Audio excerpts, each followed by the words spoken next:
दोस्तों, एक दिन मेरे दोस्त ने मुझे फ़ोन करके कहा कि दवाएं लेने के बाद भी उनकी मम्मी का बीपी बहुत ज़्यादा हाई है और नीचे नहीं आ रहा है।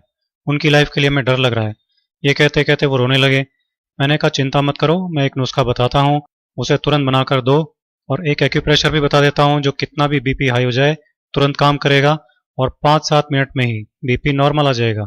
मैंने कहा कि एक कटोरी पुदीने की पत्तियां मिक्सी में डालो, साथ में 2-3 चुटकी काली मिर्ची का पाउडर और थोड़ा सा पानी डाल लो और इसको पीस लो। पुदीने की चटनी बन जाएगी।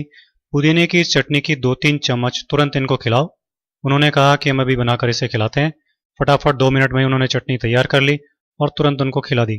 5-7 मिनट में ही उनका आराम आने लग गया। तब वो मुझसे कहने लगे कि पुदीने की चटनी कभी कभी हम खाते हैं, पर ये इतनी ज़बरदस्त दवा है हमको मालूम नहीं था। मैंने कहा कि ये घरेलू नुस्खे बहुत तेज़ी से काम करते हैं और बनाने और यूज़ करने में भी बहुत आसान होते हैं, लेकिन बस हमको इनके बारे में मालूम नहीं होता। नेचुरोपैथी और आयुर्वेद में इसको बहुत ऊंचा स्थान दिया गया है। अब आप ऐसा करना कि अभी तो हर 2 घंटे से एक एक चम्मच ये पुदीने की चटनी को खिलाना और फिर कल से दोनों टाइम खाना खाने के साथ इसे खिलाना।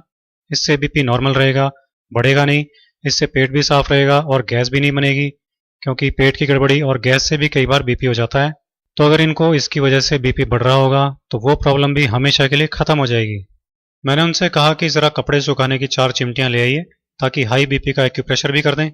वो चिमटियाँ ले आए। मैंने एक चिमटी उनके बाएं हाथ की बीच की उंगली में लगा दी और दूसरी चिमटी उसी हाथ की सबसे छोटी उंगली में लगा दी। इसी तरह से तीसरी चिमटी उनके दाएं हाथ की बीच की उंगली में लगा दी और चौथी चिमटी दाएं हाथ की सबसे छोटी उंगली में इस तरह से लगा दी। मैंने उनसे कहा कि जैसे ही आपको अनईजी लगने लगे तो आप बता देना, इनको उतार देंगे। 5 मिनट बाद ही उन्होंने कहा कि अनईजी लग रहा है। तब मैंने उन चिमटियों को उतार दिया और फिर बीपी नापा तो बीपी नॉर्मल था। सब लोग ये देखकर चकित रह गए। मैंने कहा कभी भी ऐसी बात हो तो इसे तुरंत कर डालना और इसे रोजाना दिन में एक बार इसी तरह से करना। बीपी हमेशा नॉर्मल बना रहेगा, जान का खतरा भी नहीं रहेगा। सबकी आंखों में आंसू थे, लेकिन वो खुशी के आंसू थे, क्योंकि उनकी माँ की जान अब खतरे से बाहर थी।